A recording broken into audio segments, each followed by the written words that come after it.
Assalamualaikum warahmatullahi wabarakatuh. Selamat datang kelas 12 Teknologi Laboratorium Medik di kelas Hematologi. Pada pertemuan kali ini kita akan membahas hemostasis atau proses pembekuan darah. Apa itu hemostasis? Nah, di sini sudah saya jelaskan. Hemostasis adalah gabungan segala prosedur yang dilakukan oleh tubuh untuk melindungi diri dari proses pendarahan. Jadi misalnya ada luka, maka tubuh akan melakukan prosedur atau melakukan tindakan untuk melindungi diri agar tidak terjadi pendarahan atau membekukan darah, melakukan proses pembekuan darah agar proses pendarahan tidak berlanjut. Sistem hemostasis. Nah, sistem hemostasis adalah suatu fungsi tubuh yang bertujuan untuk mempertahankan keenceran darah sehingga darah tetap mengalir dalam pembuluh darah dan menutup kerusakan dinding pembuluh darah sehingga mengurangi kehilangan darah pada saat terjadi kerusakan pembuluh darah atau trauma. Bukan hanya di pembuluh darah, ini kita tergores, nah otomatis tubuh akan melakukan sistem hemostasis ini akan bekerja ya. Jadi selain mempertahankan darah tetap encer dan tetap mengalir dengan baik, tubuh juga akan melakukan penyumbatan sehingga tidak terjadi pengurangan darah secara berlebihan pada proses pendarahan.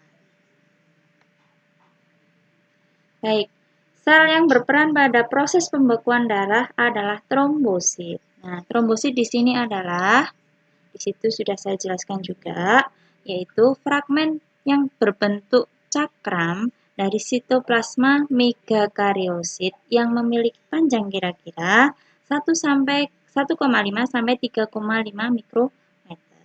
Trombosit sendiri terdiri atas 3 elemen fungsional primer, yaitu granula sekretorik, sistem kontraksi intrinsik, dan membran permukaan khusus, dengan lapisan peptidoglikan yang tebal dan berisi reseptor spesifik. Nah, produksi dan destruksi trombosit. Jadi ada produksi, ada juga perusakan trombosit.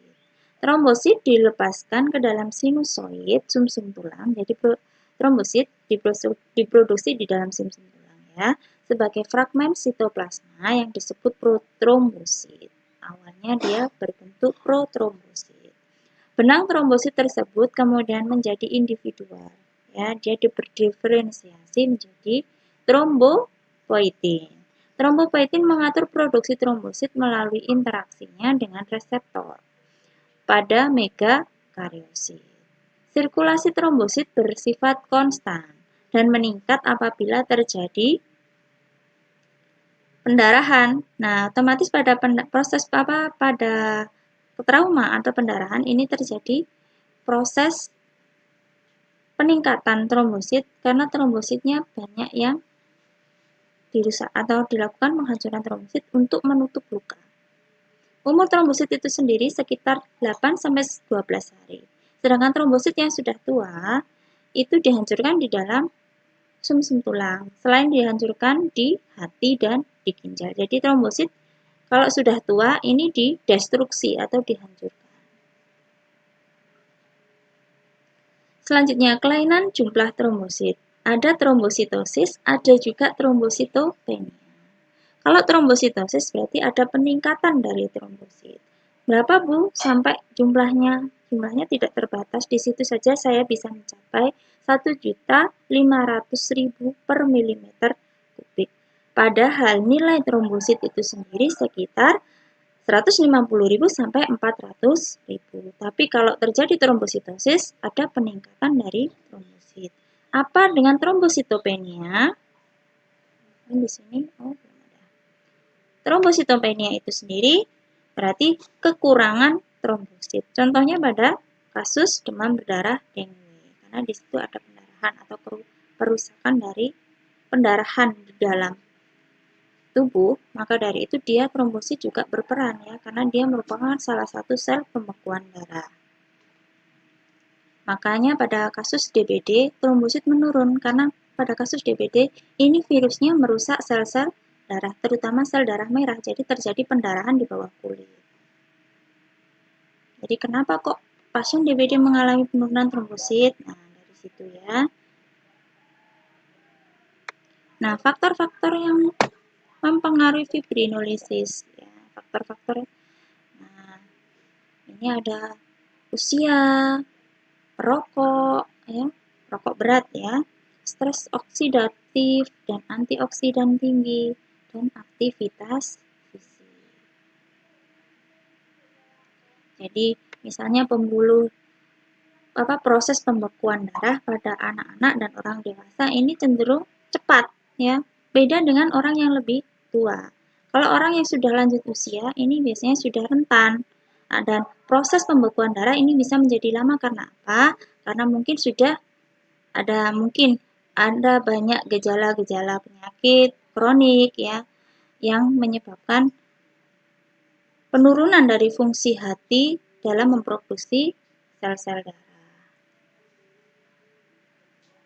Apalagi trombosit selain di sumsum tulang, hati dan ginjal juga berpengaruh pada proses destruksi dari trombosit. Jadi kalau orang yang sudah lansia ini kenapa kok pembekuan darahnya kadang lebih memanjang? Karena memang ada faktor usia di situ ya. Perokok. Nah, perokok ini banyak sekali ya. Tak terhitung jumlahnya. Nah, padahal rokok di sini sudah jelas-jelas bahayanya seperti apa ya. Jadi hampir 40% rokok itu mengakibatkan kardiovaskular atau kelainan jantung. Jadi otomatis lah ya, itu juga berpengaruh pada proses fibrinolisis atau pembekuan darah. Yang ketiga adalah stres oksidatif. Ya, jadi stres juga memicu ya. Yang keempat aktivitas fisik. Nah, kalau aktivitas fisik kita tinggi, insya Allah ya, ini proses pembekuan darah kita juga lancar. Karena apa? Dengan aktivitas fisik misalnya lari, olahraga, dan sebagainya, darah kita menjadi encer. Ya.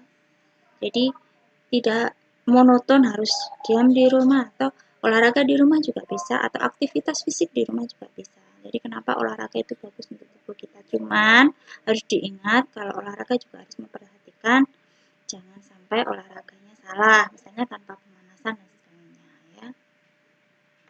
Oke, kita menginjak ke pemeriksaan faal hemostasis atau pemeriksaan pembekuan darah. Nah, di sini saya hanya mengambil beberapa yang biasa kita praktekkan karena memang di lingkungan banyak yang dipakai ini bleeding time dan clotting time. Untuk APTT, PTT, pemeriksaan yang lebih lanjut banyak ya. Cuman kita ambil yang paling sering dilakukan. Salah satunya pemeriksaan pembekuan darah yaitu bleeding time. Bleeding time di situ tujuannya untuk mengetahui perdarahan akibat trauma. Karena memang prosedurnya kita melakukan insisi ya. Alat dan bahannya bisa dibaca di situ. Ada lancet, ada alkohol, tensimeter, kertas saring, dan timer. Tapi untuk bleeding time ini yang saya pakai adalah metode DUK ya. Yang metode IV kita skip dulu. Nah, yang saya sertakan di sini adalah metode DUK. Metode IV bisa dibaca di modul ya. Untuk metode DUK ini kita menggunakan daun telinga. Daun telinga ini kita bersihkan dengan kapas alkohol, lalu menusuk dengan lancet dengan kedalaman kurang lebih 2 mm. Setelah kita menusuk, kita langsung menyalakan stopwatch. Nah, setiap 30 detik sekali kita usap darah yang keluar dari daun cuping telinga. Kita usap dengan menggunakan kertas saring. Apabila perdarahan berhenti, setiap 30 menit, kalau sudah berhenti, stopwatch kita matikan.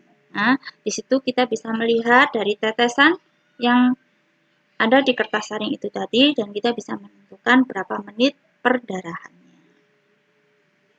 Sampai dengan waktu yang diperlukan tubuh untuk melakukan pembekuan darah, proses pembekuan darah. Jadi pada saat kita melukai telinga, otomatis tubuh juga akan melakukan sistem hemostasis atau proses pembekuan darah. Ya. Jadi kita bisa mengukur berapa menit tubuh ini, ya, tubuh kita melakukan proses pembekuan darah. Apakah normal ataukah memanjang? Ya. Selanjutnya adalah clotting time, adalah pemeriksaan pembekuan darah metode objek glass. Ya. Kalau tadi bleeding time adalah waktu perdarahan, ya. Tapi kalau clotting time adalah waktu pembekuan. Ya. Nah, waktu pembekuan di sini disebut clotting time. Kenapa kok saya ambil clotting time? Karena paling yang banyak dilakukan di lapangan adalah clotting time. Ya, walaupun ada banyak lagi pemeriksaan lanjutan, cuman screeningnya biasanya kita pakai clotting time. Clotting time tujuannya di situ sudah bisa dilihat ya, untuk mengetahui waktu yang diperlukan darah untuk melakukan pembekuan dalam satuan menit ya. Nah, terus prinsipnya, masa pembekuan dihitung mulai dari keluarnya darah sama dengan waktu pendarahan. Dari waktu keluarnya darah kita hitung sampai terjadi pembekuan. Nah, di situ dijelaskan masa pembekuan dihitung mulai dari keluarnya darah pada ujung jari setelah dilakukan penusukan sampai terjadi benang-benang fibrin. Jadi, karena kita menggunakan metode objek glass, nanti kalau apabila tetesan itu kita angkat, itu kayak ada serabut. Nah, itu namanya benang-benang fibrin ya. Sampai terjadinya benang-benang fibrin di objek glass, bukan di jari ya maksudnya. Dari prinsip itu tadi, dari kita menusuk di jari, terus kita teteskan di objek glass, terus kita tunggu masa pembekuannya.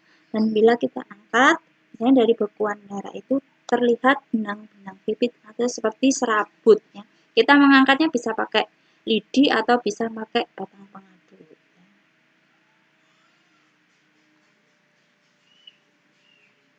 Nah, ini adalah prosedurnya. Clotting time metode objek glass bisa dilihat di situ. Pengambilan darah kapiler pertama kali harus dihapus dulu. Yang kedua diteteskan dengan diameter 5 mm di atas objek glass. Tiap 30 detik ujung lancet digerakkan. Jadi mohon maaf tadi kita bisa pakai lidi, bisa pakai batang mengaduk, bisa juga pakai ujung lancet. Karena yang paling sering dipakai adalah ujung lancet kan. Ujung lancet kan kecil, terbuat dari ini ya, besi juga, jadi lebih enak untuk melakukan pengecekan ada tidaknya benang fibrin atau waktu pembentukan benang fibrin. Setiap 30 detik ujung lancet ini kita tarik. Jadi dari darah yang di atas objek glass, ujung lancetnya dimasukkan ke dalam darah, terus kita tarik ke atas. Apakah terjadi pembekuan atau belum? Nah, nilai normal dari clotting time adalah 2-6 menit, sedangkan bleeding time 1-3 menit. Ya. Jadi lebih pendek. Jadi masa perdarahan itu harus lebih pendek. Dan harga normalnya kalau bleeding time itu 1-3 menit, sedangkan clotting time harga normalnya 2-6 menit. Baik, sampai di sini dulu untuk materi kita hemostasis hari ini. Jadi, apa itu hemostasis? Bagaimana prosesnya? Sel yang berperan apa? Dan proses pemeriksaan dari hemostasis itu apa? Seperti apa? Di sini sudah saya jelaskan ya. Jadi, insya Allah nanti jika ada kesempatan kita berjumpa pada praktikum, khususnya pada praktikum hemostasis. Sampai di sini dulu saya akhiri. Saya mohon maaf bila ada salah kata dan kekurangan. Terima kasih. Wassalamualaikum warahmatullahi wabarakatuh.